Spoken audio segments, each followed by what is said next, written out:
할렐루야. 사랑하는 성도 여러분, 이 어려운 시대에 예배를 함께 온라인으로 드리고 있습니다. 이것도 하나님 앞에 감사드리면서 다시 한번 모여서 예배할 수 있는 그 날을 하나님 앞에 간절히 사모합니다.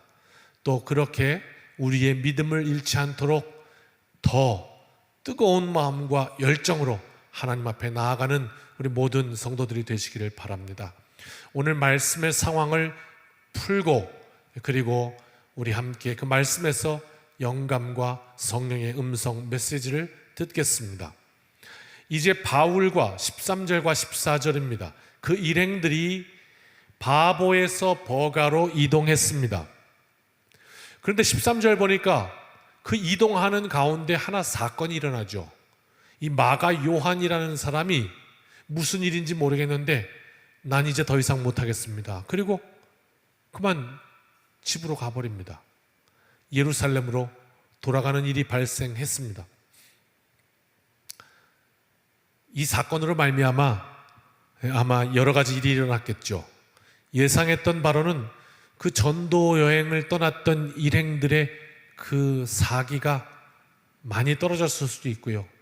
힘든 여정 가운데 위기가 왔을 겁니다. 이 사건 때문에 나중에 바울과 바나바가 의견을 달리해서 다시 마가 요한을 데려갈 거냐 말 거냐로 다투어서 결국은 바울과 바나바가 길을 달리하는 이런 사건이 있었던 것을 보면 오늘 이 사건 속에서 바울이 굉장히 많이 어떤 그런 마가 요한에게 실망했던 이렇게 보이고 있습니다. 그리고 이제 그들의 선교 전략이었던 대로 이제 먼저 유대인의 회당이 많은 곳들을 찾아가서 유대인들에게 구약에 대해서는 알고 있는 유대인들에게 먼저 복음을 전하고 그리고 이방인들에게도 복음을 전하는 이런 선교 전략을 가지고 가서 유대인들의 회당에 딱 그 예배에 참석했던 거죠. 우리로 따지면 어느 선교지로 딱 가서 그 동네에 있는 교회를 예배당을 찾아가서 그 예배에 떡하니 이제 자리에 앉아 있었던 겁니다.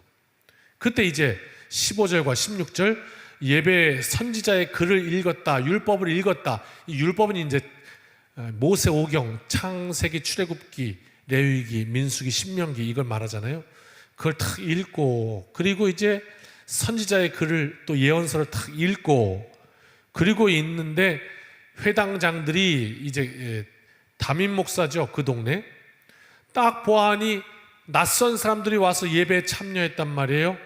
그래서 그 중에 혹시 바울과 바나바에게 나와서 하실 말씀 있습니까? 이렇게 얘기한 거예요. 아니 낯선 사람인데 그들을 어떻게 알고 그랬을까? 그렇지만 바울과 바나바는 충분히 그럴 자격은 있는 사람들이었거든요. 왜냐하면 바울은 예전에 공회원이었고 또 바나바는 이제 레위인이었기 때문에 충분히 그 앞에 나올 자격이 있는 사람들인데 그렇다면 이 당회장이 어떻게 알았을까? 이미 그 동네에 그 일행이 왔을 때 야, 전도하러 선교여행을 온 자들이 있대 이렇게 소문이 났기 때문이겠죠.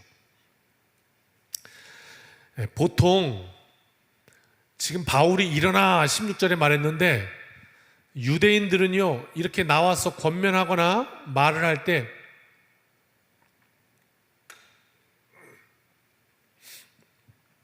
이렇게 앉아서 말하는 습관이 있었고요. 관습이 있었고 또 이방인들, 로마인들은 서서 이야기하는 이런 습관이 있었습니다. 그러면 이제 유대인의 회당이니까 딱 앉아서 이제 얘기하는 것이 이제 그들의 어떤 전통이나 익숙함일 텐데 바울이 일어나서 말을 하는 거죠. 그러니까 이제 유대인들은 웅성웅성 할 수밖에 없죠. 어떡하나 보고 있는데 그래서 이제 손짓을 탁 했단 말이에요. 이 손짓은 이제 웅성웅성하는 회중들을 향해서 조용히 하라 뭐 이렇게 손짓했던 것으로 보여요. 그러면서 이렇게 말하죠. 이스라엘 사람들과 및 하나님을 경외하는 사람들아. 이스라엘 사람들은 거기 앉아있던 유대인들이고 하나님을 경외하는 사람들아는 유대인은 아니지만 하나님을 경외했던, 알았던 이방인들을 향해 있던 그 둘 다 모두를 향해서 주목시키고 있습니다. 그러면서 이제 17절부터 쭉 해서 스데반이 설교했던 것처럼 누구도 부인할 수 없는 스데반의 설교 기억하십니까? 예전 우리 조상 때부터의 그 하나님의 역사를 쭉 훑어온 다음에 그리고 오늘을 탁 제시하는 이 스데반의 설교처럼 그렇게 여기 있는 온 회중들이 누구도 부인할 수 없는 그 하나님의 역사로부터 시작합니다. 거기서부터 예수 그리스도를 전합니다. 17절로 19절 말씀인데요, 하나님이 먼저 이스라엘을 택하셨고, 맞죠? 사실이죠.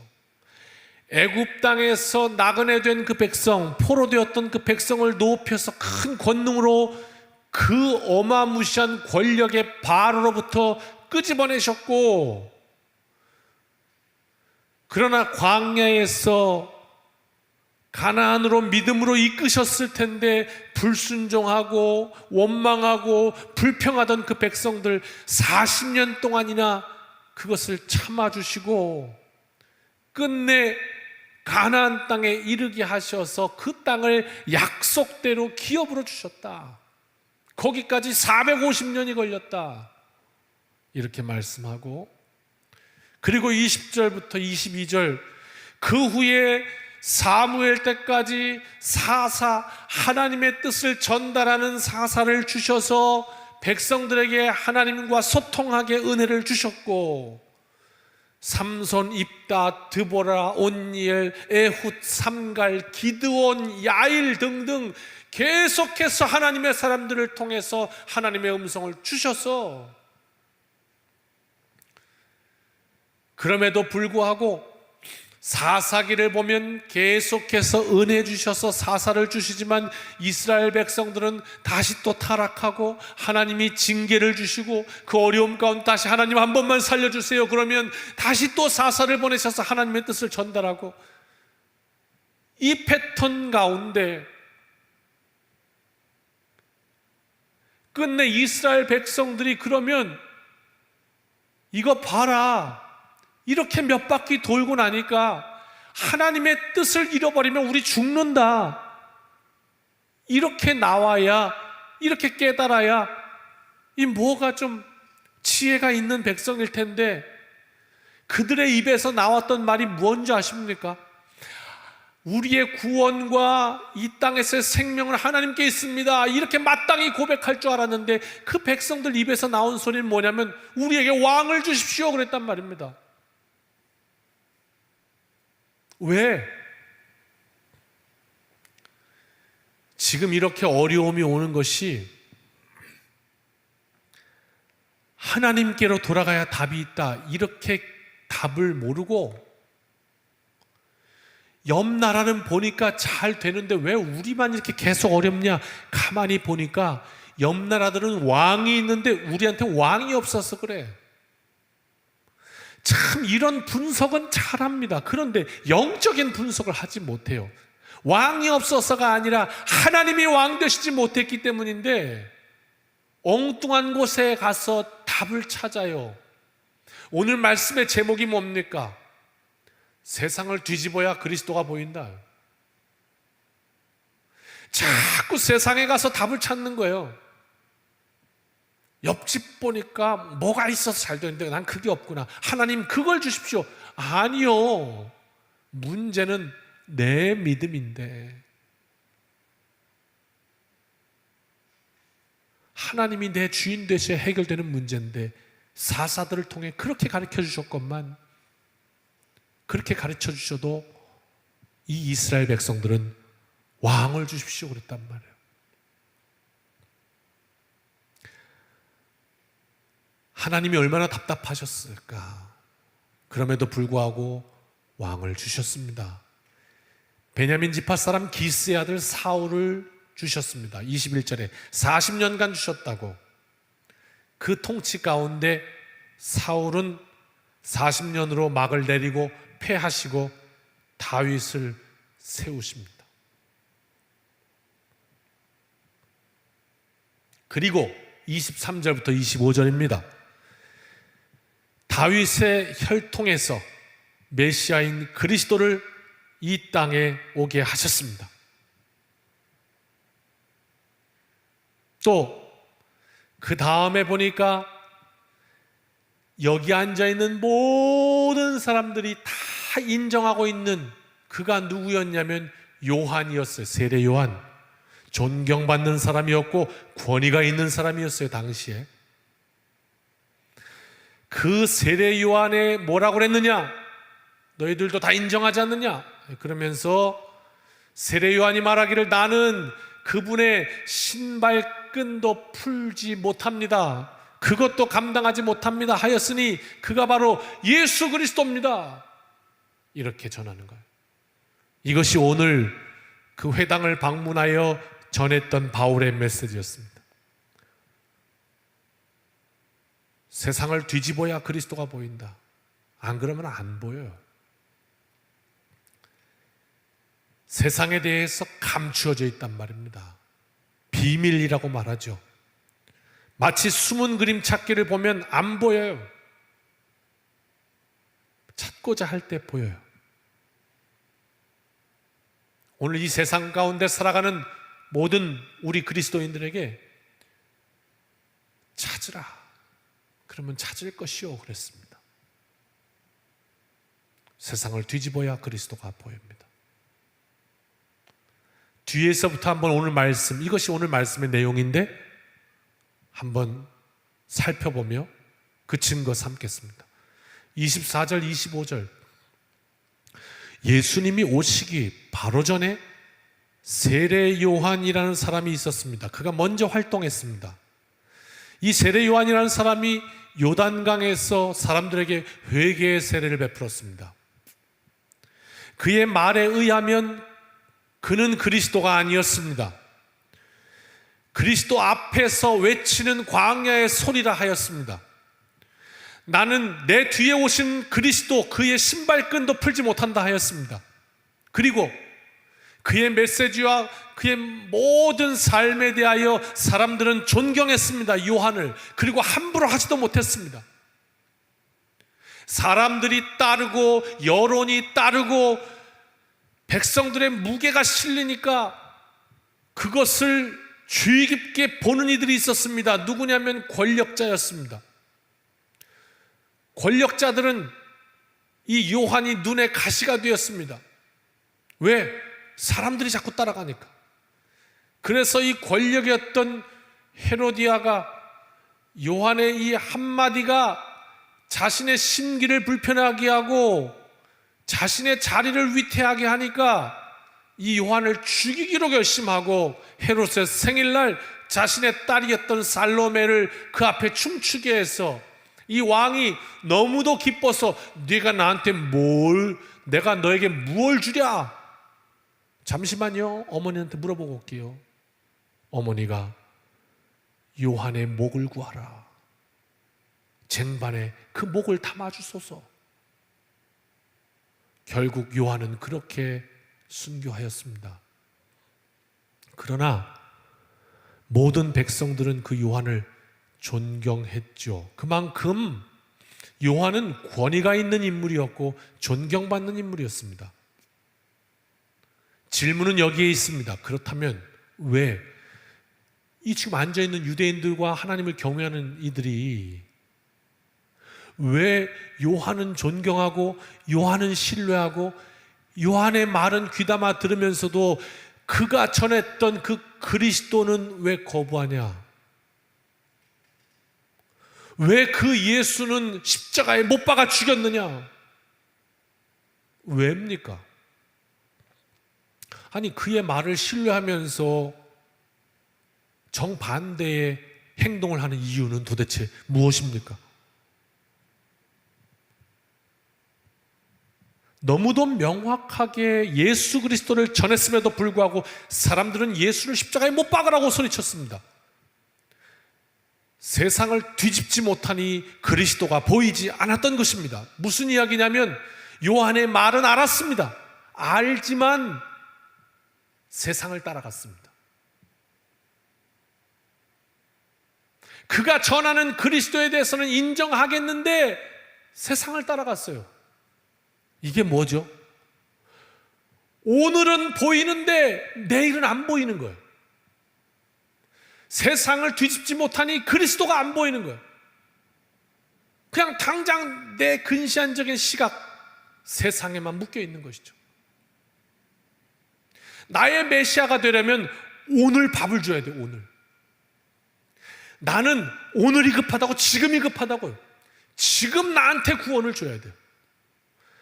지금 나를 배부르게 해줘야 돼요. 지금 내 이 문제 해결해 줘야 돼요.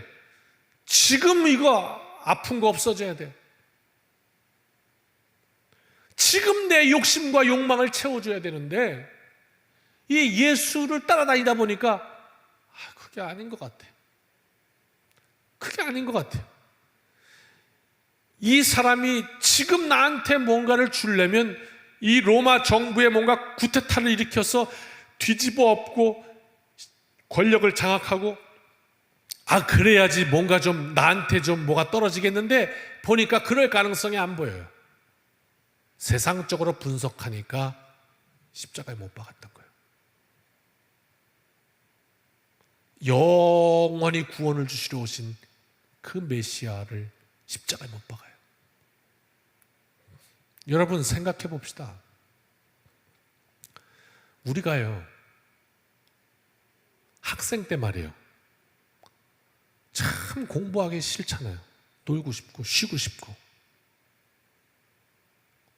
그런데 왜 공부해야 됩니까? 그걸 참고 앉아 있어야 합니까? 물론 저는 세상에서 공부가 제일 재밌어요 이런 이상한 분들도 계시긴 합니다만, 가끔. 왜 공부하기 싫은데 공부해야 합니까? 그래도 공부해야 하는 이유는 뭡니까? 오늘 정말 먹고 싶은 게 있는데, 그럼에도 그거 아껴서 저축하는 이유가 뭡니까? 오늘 이렇게 하면 위기를 모면하고 더 쉽게 갈 수 있는데 굳이 정직해야 돼. 그리고 어려운 길을 택하는 이유는 뭡니까? 후일을 도모함이 아닙니까? 내일을 위하여 아닙니까? 비록 오늘의 지금 이 선택이 내게는 당장에는 힘들거나 고된 것이어도, 그것이 내일, 그리고 그 다음, 그리고 내 자손들에게서 열매 맺기 때문에 그 고난의 고생의 길을 걸어가는 것 아닙니까? 지난번에 말씀드렸죠. 미국의 빈민가에서 아르바이트 했던, 편의점에서 알바했던 저희 교회 청년이, 미국 교회 청년이 편의점에 일하다 보니까 매일 똑같은 시간에 똑같이 찾아오는 그 손님 방문하는데, 사는 것이, 구입하는 것이, 구매하는 것이 매일 같아요. 뭐라고 그랬죠? 일용직을 통해서 하루 나가서 하루 일당 받는 직업을 통해서 인력시장 가서 일을 하니까 때로는 5만 원짜리 일을 할 때도 있고, 때로는 10만 원짜리, 때로는 20만 원짜리를 할 때도 있단 말이에요, 일을. 그러면 수입이 그날 5만 원, 그날 10만 원, 그날 20만 원. 그런데 구매하는 목록이 똑같다고요. 뭐예요? 잊어버리지도 않아요. 맥주 6개 들은 거 한 박스, 담배 2갑. 그리고 남은 돈은 3만 원이 남으면 3만 원어치 로또 복권, 7만 원이 남으면 7만 원어치 로또 복권, 12만 원이 남으면 12만 원어치 로또 복권. 남은 돈은 다 복권 사서 모조리 다 꽝이 될 때까지 다 긁고서 그거 딱 잡아갖고 휴지통에 에이씨 그리고 버리고, 그리고 맥주랑 담배 들고 집에 가는 거예요. 내일이 없어요. 내일이 없어요. 내일에 대한 기대가 없어요. 그냥 그렇게 오늘 당장 앞에 있는 거 다 소진해버리고, 그리고 다시 낙심하고, 에휴, 집에 가서 남은 건 맥주구나, 맥주나 마시자. 이게 그들의 삶이에요. 내일에 대한 안목이 없어서 오늘 욕심대로 그냥 사는 겁니다. 영원에 대한 안목이 없으면 세상에 집착하게 됩니다. 이게 다니까. 그냥 집착하다가 에이, 그리고 후회하고 잘못 살았네. 그리고 세상에서 가지고 있던 그거 다 긁은 거, 그거 허황된 욕망 그냥 쓰레기통에 집어넣고 가는 거예요.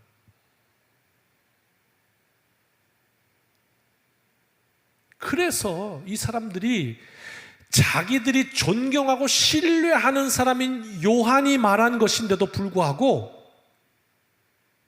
예를 들면 요한이 미래를 위하여 저축하라 그랬단 말이에요. 만약에 그럼 저축을 해야 되는데 그 말이 맞는 거 알면서도 에휴, 나는 몰라, 그냥 오늘 번 거 다 써버리고 말아, 이렇게 했다는 거예요. 영혼을 통해서 구원하실 그리스도 예수, 그의 신발끈도 나는 풀지 못합니다라고 분명하게 그리스도를 제시했는데도 불구하고 그들은 당장 내 배를 불려줄 그 사람이 아니기 때문에 예수를 십자가에 못 박으라고 했던 거라고요. 세상을 뒤집어야 그리스도가 보입니다. 그 길로 그리스도가 보일 때 비로소, 참이 아이러니죠, 그리스도가 보여야 이 세상이 분석이 됩니다. 그리스도가 보여야 이 세상이 보입니다. 죽음이라는 것은 끝을 의미하지 않습니까? 끝. 우리가 이 세상을 살면서요, 여러분, 언제나 시작과 끝이라는 게 있습니다. 학교에 들어가면 1학년 그러면 1학년의 시작이 있고 끝이 있어요. 교회 교육자들이 여기 있는데 전도사 그러면 전도사의 시작과 끝이 있어요. 자, 그런데 우리가 세상 살면서 항상 그 끝에서 뭔가 느끼지 않습니까? 이거 해보니까 이렇게 했어야 되는 건데, 그때 그렇게 했어야 되는 건데. 아니, 학교를 졸업해 보면 야, 내가 다시 그 시작으로 돌아간다면 내 진짜 공부 잘할 텐데. 마치고 나서 그러지 않아요? 그런데 우리가 살아있을 때만 그럽니까? 이 세상의 끝, 인생의 종착역에서 내가 그렇게 사는 게 아니었구나, 그때 가서 깨닫지 않겠느냐 말입니다. 더 이상 기회가 없는데. 그렇다면 말이에요, 그렇다면 우리가 한번 그 끝에 미리 가봐야 하는 거 아닙니까? 그러면 그렇게 안 살겠지 않습니까? 그 끝에 미리 가봐야, 내 삶 속에 종말을 선언해봐야 내 지금을 그렇게 살지 않지 않겠습니까? 이 세상의 모든 논리에 대해서, 저 세상에서 얘기하는 것에 대해서 한번 우리가 한 번쯤은 이 세상에 대해서 죽음을 한번 선언해 봐야 보이지 않겠습니까? 그리스도가 보이지 않겠습니까? 끝에서 보이기 때문에 세상에 대하여 종말을 선언하노라. 그것이 뭡니까? 나는 날마다 죽노라. 왜? 그래야 오늘을 후회 없는 삶을 사니까. 그 말 아니었습니까? 세상을 뒤집어야 그리스도가 보입니다. 그리스도가 아니면, 예수님이 아니면 우리는 우리의 가진 생각과 우리의 안목으로 결코 죽음 이후까지, 영원까지 바라볼 수가 없기 때문입니다. 끊임없이 꿈을 꾸고 그 꿈에 가치를 투자한 인생에게 절망스러운 상황 가운데서도 그래도 나는 오늘 또 꿈을 꾸고, 그래도 나는 오늘 또 희망을 가지고, 그래도 나는 오늘 또 소망을 가지고, 이렇게 사는 인생이 훗날 그때 내가 오뚜기처럼 일어나기를 잘했다, 훗날 기쁨의 열매를 맺지 않겠습니까? 끊임없이 꿈을 꾸어야 무엇을 향하여 꿈을 꾸시겠습니까? 인생을 통해서 일생토록 꺼지지 않는 영혼을 꿈꾸고 그 영원하신 하나님의 역사 가운데 동참하고, 그래서 내 앞에 그리스도가 보이고 날마다 내 삶의 죽음을 선언하고 거기서 다시 돌아와 오늘을 살아서 내 삶이 오늘 해석되고 하나님 앞에 드리는 그 인생에게 멈출 수 없는 기쁨이 가득하게 됩니다. 이것이 요한의 메시지입니다. 두 번째, 21절과 22절 말씀입니다.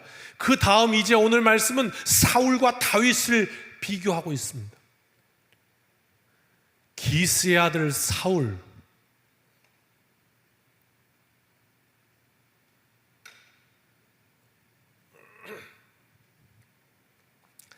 이 사울은요 잘생겼답니다. 키도 크고요, 멋있게 생겼습니다. 생긴 것만 그런 게 아니라 하나님을 경외하는 사람이었다고 했습니다. 믿음도 있고 능력도 있고, 이 엄친아의 원조 모델입니다. 사울.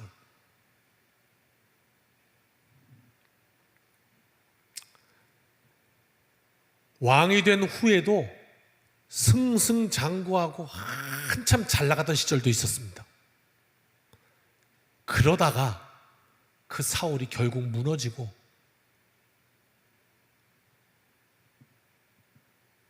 정신도 온전하지 못한 그런 결과로 끝을 맺고 맙니다. 어디서부터 무너졌는가를 성경은 이야기해 주는데 그것은 바로 하나님이었습니다. 믿음이었습니다. 믿음이 무너지면서 그의 인생은 다 무너지고 말았습니다. 처음 사울이 시작할 때에는 하나님 제일주의로 살았습니다.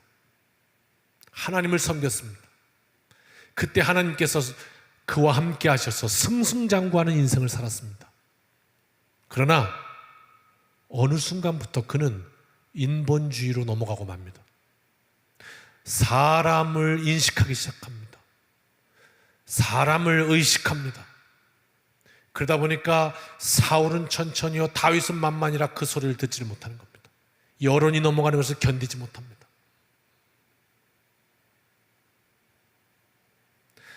하나님을 떠나 제멋대로 인생을 살기 시작했던 그의 인생에 그림자가 오기 시작합니다.